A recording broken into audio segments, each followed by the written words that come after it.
The ignored warning. The massive trading station, known as Kepler's Rest, floated silently in the void between three star systems, its metallic arms stretching out like the spokes of a great wheel.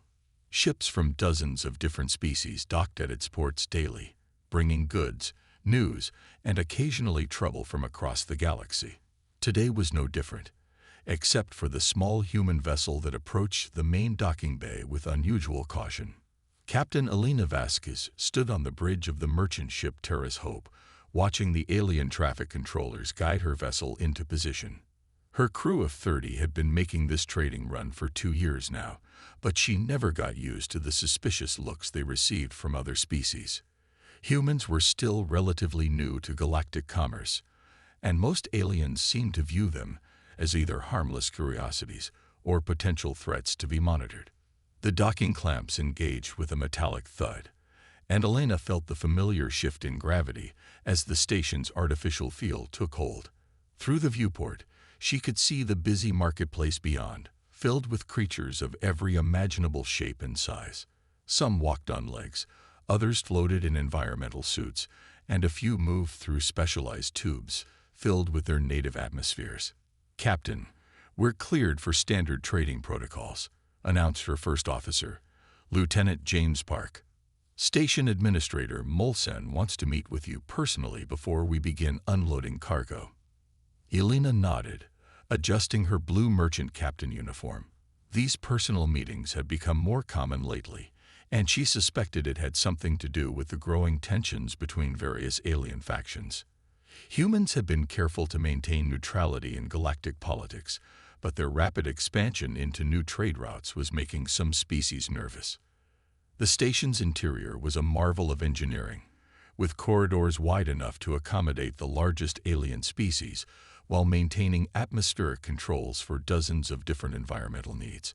Elena made her way to the administrative sector, passing groups of traders haggling in languages that sounded like musical instruments, electronic static, or in one case, what seemed like controlled explosions. Administrator Molsan's office was filled with water, as befitted one of the aquatic depth dwellers. Elena put on the provided breathing apparatus and entered the flooded chamber, where the jellyfish-like administrator floated near a massive display screen showing station traffic. "Captain Vasquez," Molsan's voice came through the water with a bubbling quality that the universal translator rendered as smooth and professional. "Thank you for coming. I wanted to discuss some concerns that have been raised about human trading activities." Elena floated in the water, her movements careful and respectful. "What kind of concerns, Administrator?" "We followed all trade regulations and maintained proper documentation for our cargo." The administrator's translucent body pulsed with different colors, indicating thought. "The concerns are not about your compliance, Captain. They are about your presence itself. Several faction leaders have been asking questions about human expansion into this sector." Before Elena could respond, the office door chimed, and Ambassador Thektar of the Vorthan Republic entered. The tall, reptilian diplomat moved with the fluid grace of a predator, his scaled skin a deep green that seemed to absorb light. His large, intelligent eyes fixed on Elena with what she had learned to recognize as respectful wariness. "Ah, Captain Vasquez." Thektar's voice was a low rumble. "Perfect timing. I was just about to share some historical context with Administrator Molsen that concerns your species." Elena remained calm, though she felt a familiar tension building. These historical contexts usually led to awkward questions about human military capabilities or territorial ambitions. Thektar activated a holographic display that showed a map of the local galactic region. "Administrator, Captain, what I am about to share is not common knowledge among the younger species, but it is something that older civilizations remember well." He pointed to several star systems marked in red. These were once the territories of a species called the Hegemony Collective. Powerful, aggressive, technologically advanced. They controlled over 200 systems and had never been successfully challenged. The hologram zoomed in on one particular system. 53 years ago, they made the mistake of attacking a small human colony world called Haven's Rest. The humans had been there for only 5 years, maybe 3,000 colonists total. The hegemony expected to crush them in hours. Elena felt her pulse quicken. She had heard stories about Haven's Rest, but they were usually classified. Instead, Thektar continued, the humans held out for 6 months. Not only did they survive, but they began striking back at hegemony supply lines and communications networks. Within 2 years, the entire hegemony collective had collapsed. Not destroyed by overwhelming force, but systematically dismantled by human ingenuity and determination. Administrator Molsen's body flashed bright orange, indicating surprise. I had not heard this history, Ambassador. What happened to the humans afterward? That is the remarkable part, Thektar replied. They simply went back to farming and mining. They helped the former hegemony worlds establish independent governments and then resumed their quiet colonization efforts. As if nothing had happened. Elena spoke carefully. Ambassador, are you suggesting that this incident should concern current trade relations? Thektar's eyes fixed on her with an expression she couldn't quite read. Captain, I am sharing this story because there is an old warning among the diplomatic corps of elder species. It has been passed down for over half a century now. He paused, his voice becoming more serious. The warning is simple. Do not provoke the humans. The office fell silent except for the gentle movement of water around them. Elena felt the weight of unspoken history in the ambassador's words. The problem, Thektar continued, is that many of the newer species, the ones who have risen to power in the past few decades, do not remember this warning. They see human traders and colonists and assume weakness because humans do not boast about their strength or make territorial demands. As if summoned by his words, the office door chimed again. Commander Zixoth of the Hive Mind Collective entered, his insectoid form clicking across the floor on 6 legs. His compound eyes reflected the room's light in 1,000 facets, and his mandibles clicked in what Elena had learned was either annoyance or amusement. Ambassador, Administrator, Human. Zixoth's voice was a series of harmonic tones. I could not help but overhear your conversation through our shared communication network. This warning about humans is surely outdated information. We have observed human vessels for months now. They carry minimal weapons, avoid confrontation, and seem interested only in commerce. Elena noticed that Thektar's scales darkened slightly, usually a sign of concern among his species. Commander, the ambassador said carefully, perhaps it would be wise to consider why humans appear so non-threatening. In my experience, the most dangerous predators are often the ones that do not need to display their fangs. Zixoth's mandibles clicked rapidly, definitely amusement this time. With respect, Ambassador, my species has analyzed human ship configurations, crew compositions, and behavioral patterns. They pose no significant military threat to established powers. The Hive Mind Collective controls over 50 systems. What could a few thousand human traders possibly do to challenge us? Elena felt a chill that had nothing to do with the cold water surrounding them. She had heard similar questions before, usually right before someone made a very bad decision. Commander, she said quietly, I hope you never have to find out the answer to that question. Over the following days, Elena noticed increasing hostility from various alien factions. Her crew reported being refused service at some establishments, overcharged at others, and subjected to random security inspections that seemed anything but random. The word had clearly spread that humans were being viewed with suspicion.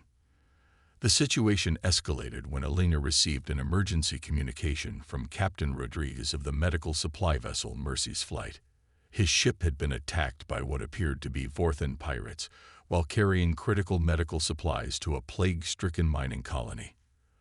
Elena. They came out of nowhere.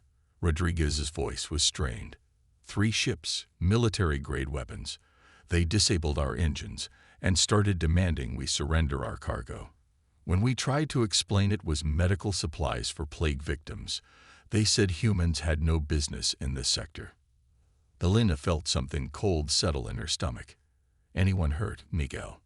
2 crew members injured, but alive.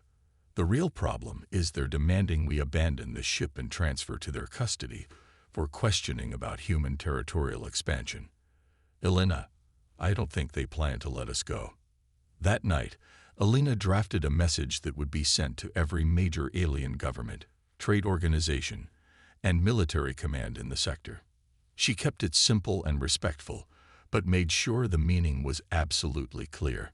To all concerned parties in the Kepler sector, humanity values peace and seeks only fair trade relationships with all species. However, attacks on human vessels carrying humanitarian aid will not be tolerated. This is not a threat, but a statement of fact. We ask only that you remember the old warnings that wiser species have shared. We do not seek conflict, but we will defend ourselves and our mission of peaceful commerce. Choose your actions carefully. The response was swift and predictable. Within hours, Elena received communications from multiple alien military commanders, most containing variations of the same message. Human presence in this sector is becoming problematic. Withdraw your vessels or face the consequences. Elena looked out at the stars surrounding Kepler Station and wondered if these aliens had any idea what they were about to unleash. Somewhere in the depths of space, she knew that Admiral Sarah Chen's rapid response fleet was already moving into position. The humans had been monitoring the situation and preparing for exactly this scenario. The old warning had been ignored. Now everyone would learn why it had existed in the first place. When patience ends, Admiral Sarah Chen stood in the command center of the stealth vessel Silent Thunder, watching the tactical displays that showed alien fleet movements throughout the Kepler sector. For 3 days, various alien factions have been positioning their ships in what they clearly thought was a coordinated response to the human problem. What they didn't realize was that human deep space reconnaissance had been tracking their every movement for weeks. Admiral, we have confirmation that Captain Rodriguez and his crew are being held on the 4th and command vessel Predator's Claw, reported Lieutenant Commander Sarah Kim from her position at the intelligence station. They're using them as leverage to force other human ships to withdraw from the sector. Chen nodded grimly. The 60-year-old admiral had served in the Haven's Rest campaign as a young lieutenant, and she remembered what happened when aliens mistook human restraint for weakness. What's the status of the alien coalition? Dr. Marcus Webb, the fleet's strategic analyst, stepped forward with a holographic display. They managed to unite 7 different species under Commander Zixot's leadership, approximately 43 warships, ranging from cruiser to dreadnought class. They're calling it the Sector Defense Alliance, and claiming humans represent an invasive threat to local stability. Chen studied the formation. Impressive numbers. What they lack is coordination between species with completely different fighting doctrines, communication protocols, and command structures. Dr. Webb, how long would it take them to realize we've been monitoring their communications? At their current level of operational security, approximately never, Webb replied with a slight smile. They're using 17 different encryption methods that don't integrate well, and they seem to assume humans lack the technology to intercept their transmissions. The tactical officer, Commander Janet Torres, looked up from her station. Admiral, we're receiving a wideband transmission from the alien coalition. They're demanding that all human vessels in the sector surrender immediately for processing and deportation to human space. They've given us 6 hours to comply. Chen walked to the main viewport, looking out at the stars that hid nearly 24 human vessels, all running in stealth mode and positioned according to a plan that had been years in the making. The aliens thought they were dealing with a handful of lightly armed merchant ships. They had no idea that humanity's actual military doctrine was based on the principle that the best defense was a devastating offense delivered with surgical precision. Commander Torres, open a channel to Captain Vasquez on Kepler Station. Elena's face appeared on the main screen, and Chen could see the strain of the past few days in her expression. Admiral, the situation here is deteriorating rapidly. Several human civilians have been detained for questioning, and alien security forces are preventing our ships from leaving the station. Captain, I need you to keep your people calm for just a little longer. Things are about to change dramatically. Chen paused, choosing her words carefully. In approximately 4 hours, I want you to make sure all human personnel are in secure locations. Tell them it's a routine safety drill. Elena's eyes widened slightly as she understood the implications. Admiral, are you sure this is the best course of action? There might still be a diplomatic solution. Captain, they're holding Captain Rodriguez and his crew hostage while demanding the surrender of human civilians. Diplomacy ended when they decided to test our resolve. Chen's voice carried the weight of command decisions made over decades of service. It's time to remind the galaxy why the old warnings existed. After ending the communication, Chen turned to her senior staff. Ladies and gentlemen, Operation Silent Storm is now active. All ships are to maintain communication silence until my direct order. Dr. Webb, activate the surprise we've been preparing for the past 2 years. Webb moved to a specialized console and began entering a complex sequence of codes. Admiral, the Deep Space Monitoring Network is coming online. Every alien ship in the sector is now being tracked by quantum sensors they can't detect or jam. Their stealth capabilities are effectively useless. Chen nodded. Humanity had learned hard lessons from the Haven's Rest campaign about the importance of information superiority. While aliens had focused on building bigger ships and more powerful weapons, humans had developed technology that made conventional warfare strategies obsolete. Commander Torres, signal the fleet. Execute Phase 1. Across the Kepler sector, human ships that had been hiding in asteroid fields, behind planets, and in the deep shadows between star systems began to move. But they didn't move toward the alien fleet. Instead, they moved toward strategic positions that would allow them to control the sector's entire communication and supply network. On the bridge of the Vorthan flagship Predator's Claw, Commander Zixoth was coordinating the Coalition's response to what they assumed would be a desperate human counterattack. His compound eyes tracked multiple displays showing the positioning of Allied vessels, and his mandibles clicked with satisfaction. All ships report ready status, announced his tactical officer. Human vessels are maintaining their defensive positions around the trading station. They appear to be waiting for us to make the first move. Excellent, Zixoth replied. They realize they cannot match our firepower and are hoping for mercy. Signal all commanders. We will accept their surrender, process their crews, and distribute their ships' resources among the Alliance. What Zixoth didn't realize was that human electronic warfare specialists had been listening to every word. More importantly, they had been quietly infiltrating alien communication networks for months, learning their protocols and planting software that would activate when needed. Admiral Chen watched the tactical display as Phase 1 completed successfully. Human forces now controlled every major communication relay, supply depot, and navigation beacon in the sector. The alien coalition was effectively cut off from outside support and couldn't coordinate effectively between their scattered ships. Admiral, reported Commander Torres, all Phase 1 objectives secured. The aliens are trying to communicate with their home governments, but they're only getting static. Phase 2, Chen ordered. This was the part that would either end the conflict quickly or escalate it beyond anything the aliens were prepared for. Human ships began broadcasting a simple message on all frequencies, in every language spoken in the sector. Attention all vessels in the Kepler sector. This is Admiral Sarah Chen of the Human Defense Fleet. You are currently in violation of interstellar law by holding human civilians against their will and threatening peaceful merchant vessels. You have exactly 30 minutes to release all human personnel and withdraw your military forces from this sector. This is your only warning. The response from the alien coalition was immediate and predictable. Weapons powered up, shields activated, and ships began moving into attack formations.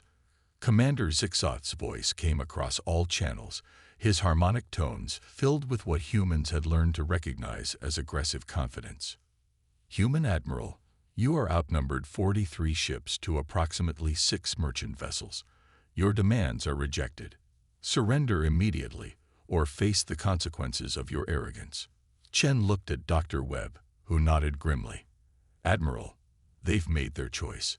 All human civilians are now in secure locations, and Captain Rodriguez's crew has been moved to a shielded compartment on the Vorthen flagship. Phase 3 is ready for execution. Execute Phase 3. What happened next would be studied in military academies across the galaxy for decades. The alien coalition suddenly found that their ship's systems were no longer responding properly. Weapons wouldn't lock onto targets, shields flickered on and off randomly, and navigation systems began displaying false information. The carefully planned virus programs that human specialists had been planting for months activated simultaneously. But the real surprise came when the 6 merchant vessels suddenly dropped their holographic disguises. What the aliens had thought were lightly armed trading ships were actually advanced human warships equipped with technology that was at least 50 years ahead of anything in the alien arsenal. The battle, if it could be called that, lasted exactly 17 minutes.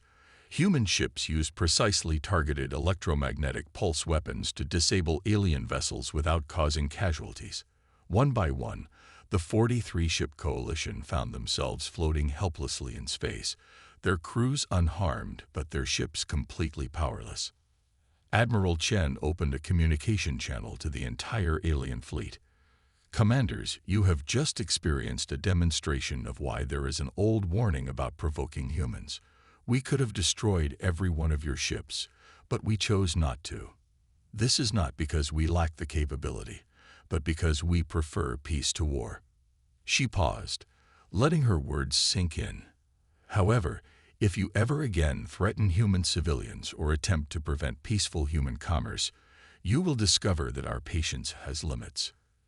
Captain Rodriguez and his crew will be released immediately, as will all human personnel currently being detained. On the Vorthen flagship, Commander Zixoth stared at his dead control panels with a mixture of fear and newfound respect. His tactical officer reported that human boarding parties were already moving through the ship, but they were behaving more like rescue workers than conquerors. Within hours, the crisis was over. Human engineering teams helped restore basic life support to the disabled alien vessels, and Admiral Chen personally ensured that all coalition crews were safely returned to their ships. But the message had been received clearly across the galaxy. Ambassador Thektar stood in his office on Kepler Station, watching as human and alien crews worked together to repair the damage from the brief conflict. He had sent a priority message to the Galactic Council, reconfirming the ancient warning that many had chosen to ignore.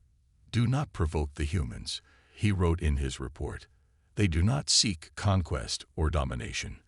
They prefer trade to war, cooperation to conflict. But when forced to defend themselves, they demonstrate capabilities that make conventional military thinking obsolete. The galaxy is safer when humans are our friends rather than our enemies." Captain Elena Vasquez walked through the marketplace of Kepler Station, noting that the suspicious looks and hostile treatment had been replaced by something approaching respect. Word of the human response had spread quickly, and it seemed that other species were beginning to understand that humanity's peaceful nature was a choice, not a weakness. As she prepared for her next trading run, Elena reflected on the events of the past week.